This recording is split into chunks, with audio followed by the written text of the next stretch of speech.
The first time I knew something was wrong was when I received a message from my fiancé after he had already died.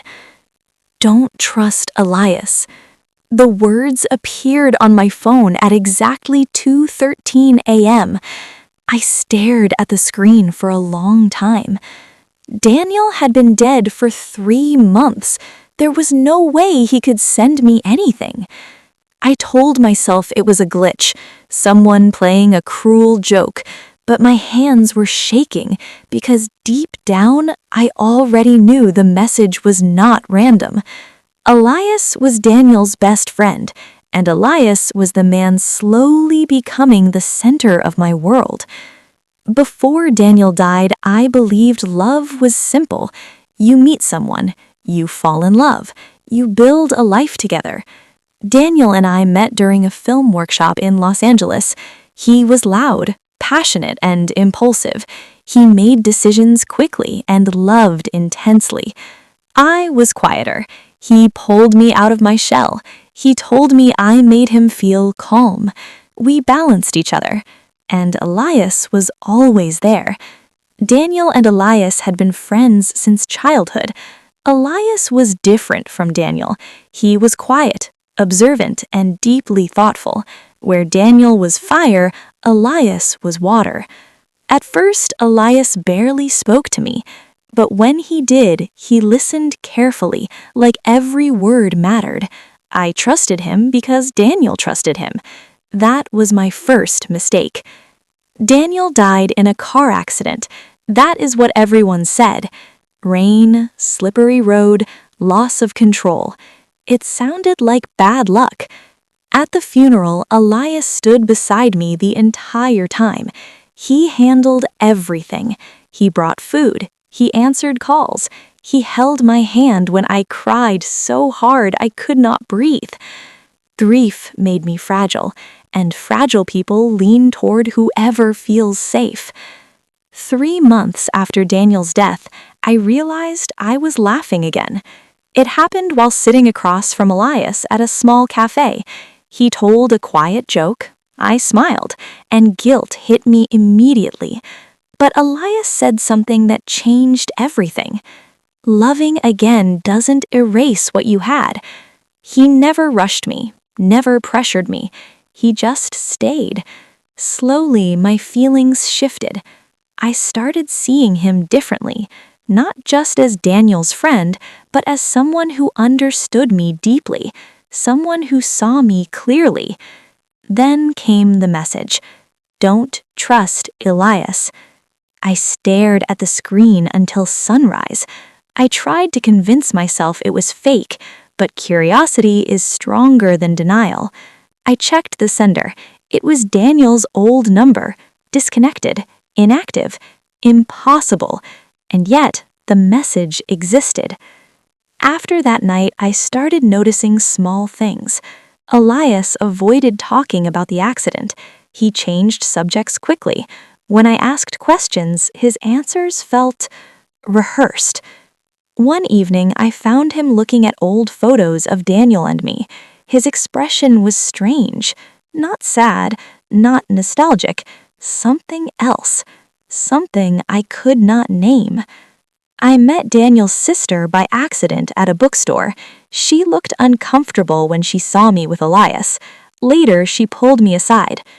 "We need to be careful," she whispered. My heart raced. "What do you mean?" She hesitated. Daniel and Elias were not as close at the end as everyone thinks. That sentence stayed with me like a shadow. I started searching through Daniel's old emails. At first, I felt guilty, but I needed answers. And then I found messages between Daniel and Elias. They argued, a lot, about me. Daniel accused Elias of crossing boundaries, of becoming too emotionally involved. One message said, "You're waiting for me to disappear." I felt sick reading it. I confronted Elias. He looked shocked, but did not deny anything. "Yes," he said, quietly, "I loved you before Daniel died." The words hit me like ice. He said he never acted on it, never intended to betray Daniel, but feelings existed, and when Daniel died, those feelings grew. He said he fought against them, but being close to me during grief changed everything. Days later, I discovered something worse: the accident report. Daniel's car had been tampered with, not enough to guarantee death, but enough to cause instability during bad weather. My world collapsed. Was it intentional? Was it an accident? Or something darker? I confronted Elias again. He looked devastated. He swore he had nothing to do with it, but his reaction felt complicated. Guilt, fear, love, all mixed together. And then he said something unexpected. He loved him too. He was my brother. The final revelation came from Daniel's sister. Daniel had been planning to leave me, not because he stopped loving me, but because he believed Elias loved me more deeply. Daniel thought stepping away would make us happier. He drove that night after sending a long message to Elias. They argued earlier, harsh words, things neither could take back, and Daniel left angry, distracted, heartbroken. The accident was not murder, but it was not random either. It was a chain of emotional consequences. I did not understand the message at first, the one that came from Daniel's old number after he was already gone. I thought someone was playing a cruel joke, but later I learned the truth. He had written it himself and scheduled it to send later, like a letter sealed for a future he knew he might not reach. I stood between past and present, between the man I lost and the man who loved me in silence. Elias waited. He never pushed. He said he would walk away if I needed him to. And that was when I understood. Love is not about who arrives first or who stays longest. It is about who stands beside you when the truth becomes unbearable. I did not choose immediately because love built from grief needs time to breathe. But one night, as we walked through the city lights, I realized something.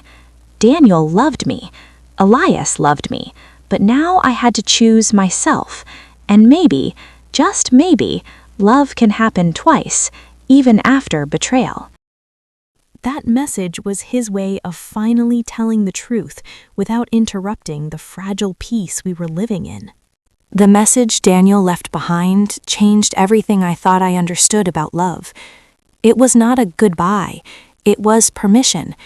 He wrote that love is not always loyal to timing, and that sometimes the heart recognizes truth long before the mind accepts it.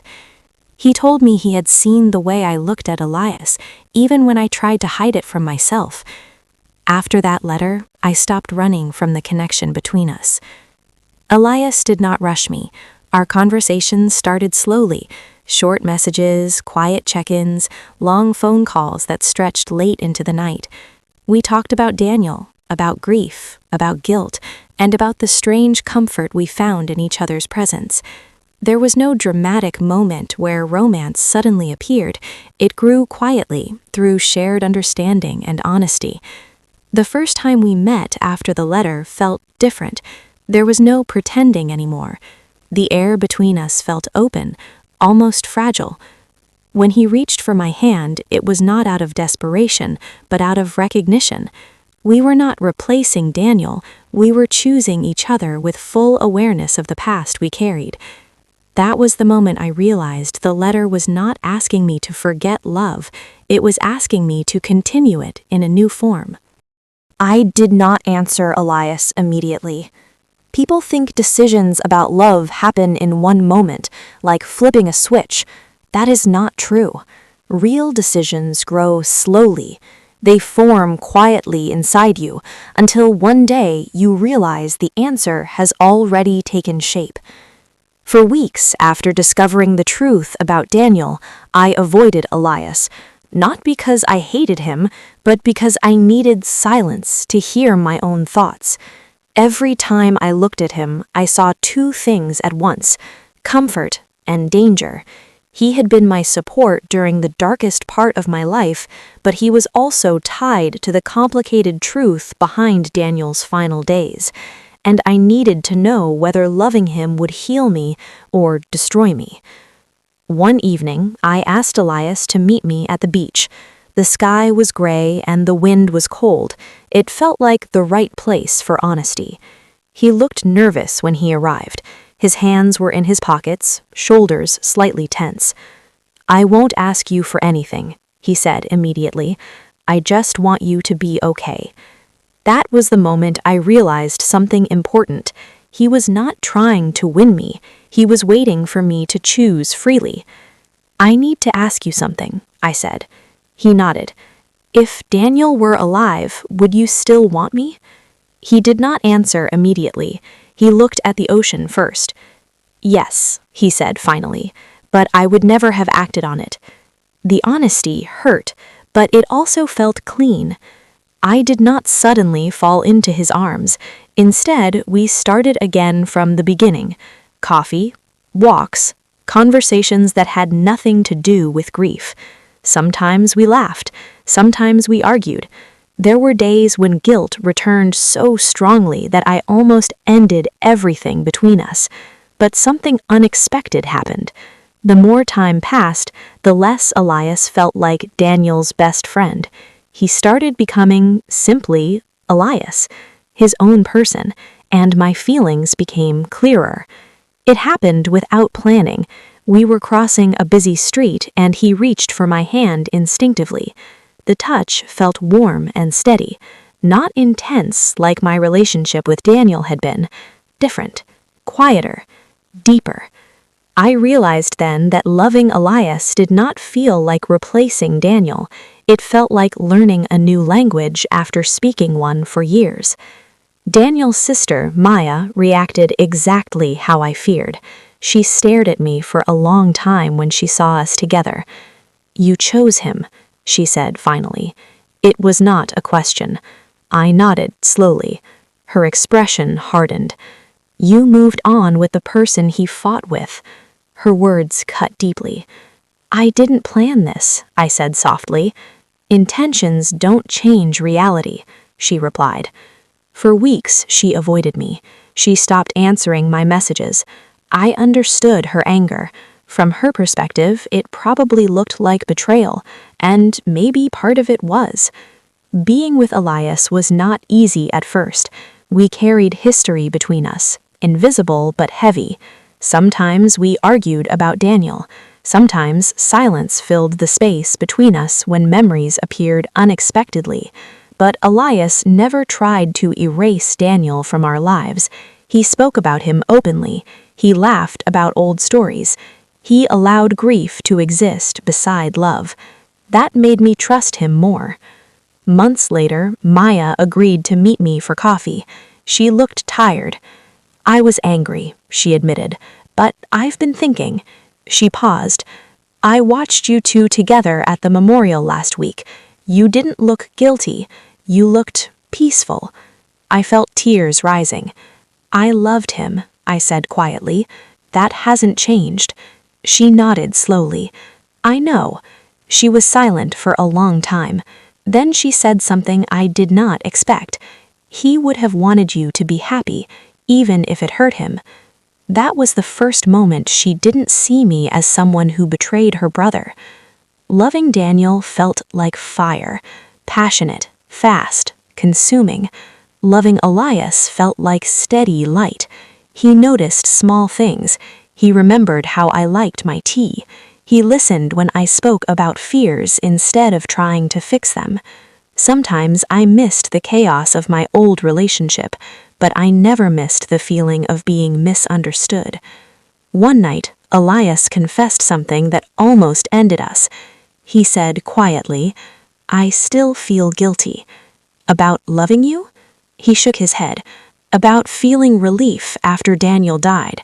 The words shocked me, but he explained carefully. I hated myself for it, but a part of me believed I finally had a chance to be honest. That level of truth scared me, but it also showed how deeply he struggled with himself. We chose to face that darkness together instead of hiding from it. The real decision came unexpectedly. A year after Daniel's death, Elias asked me something simple. Are you here because I am connected to your past, or because you truly want a future with me? I thought carefully, then I answered honestly. I choose you. Not because he had been Daniel's friend, not because he helped me through grief, but because I saw him clearly, with all the complicated history, and still wanted him. Our relationship is not perfect. Sometimes ghosts appear. Sometimes memories hurt. But love does not mean absence of pain. It means choosing someone even when you know their shadows. Maya eventually accepted us. Not quickly, not easily, but slowly. Now, when she looks at us, she no longer sees betrayal first. She sees two people trying to build something real from something broken. People say loving your late partner's best friend is wrong. Maybe sometimes it is, but life does not follow clean rules, and love does not always arrive in ways that feel comfortable. Sometimes love comes twice, and the second time you understand it better.